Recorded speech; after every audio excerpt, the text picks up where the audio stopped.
Hello. Ooh. So, okay. Yeah, let's go.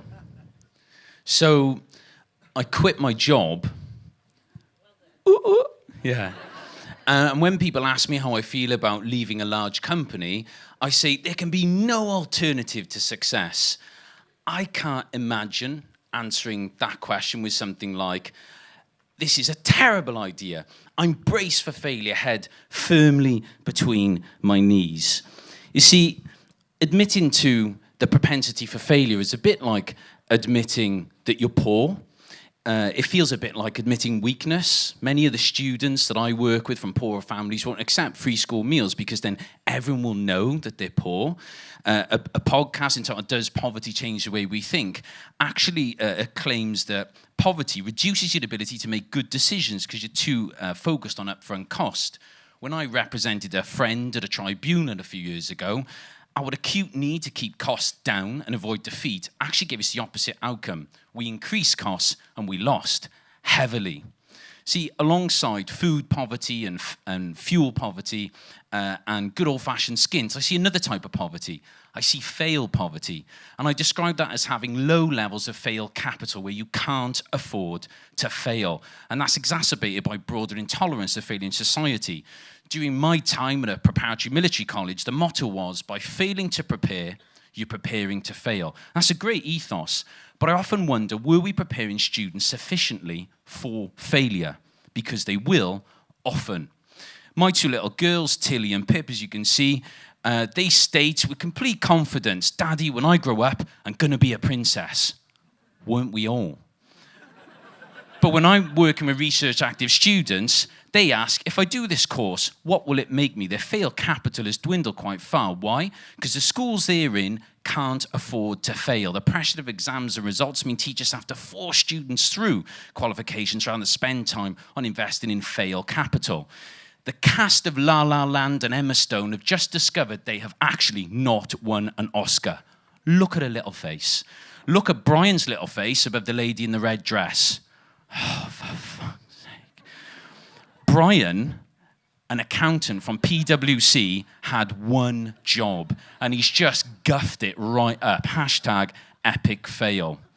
The media storm that followed speculated how long it would be before Brian lost his job. We are all too familiar with the dreaded email trail, especially when a colleague uses the CC power-up to ensure that everyone in your network can give you a good kick-in when you get something wrong.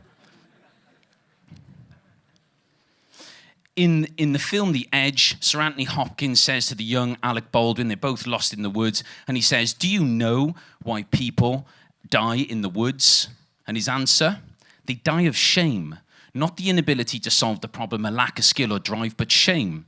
When we timetable failure out of the curriculum, when fail poverty reduces our ability to make good decisions, and when we operate a system of retribution for failure, we reduce the amount of fail capital in the system, and worse, we render the first 90% of any success, which is often filled with failure, we render that shame. So, what can we do? We need more epic fails. We all need to unleash our inner Brian. We need to do what Dr. Paul Redmond at Manchester University called is produce failed CVs of car crash interviews, failed projects, and fizzled out bids.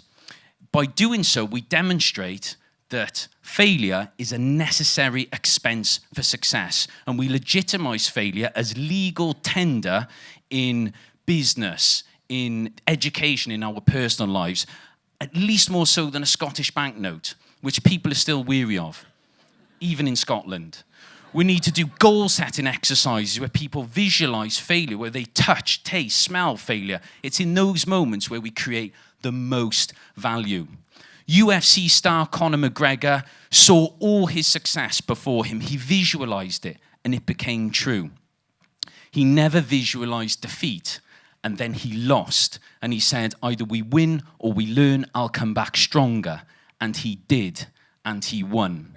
In his famous University of California speech, Arnold Schwarzenegger gave out his quite well-known top 6 tips for success. And the third, right in the middle, holding the other 5 together, he said, don't be afraid to fail.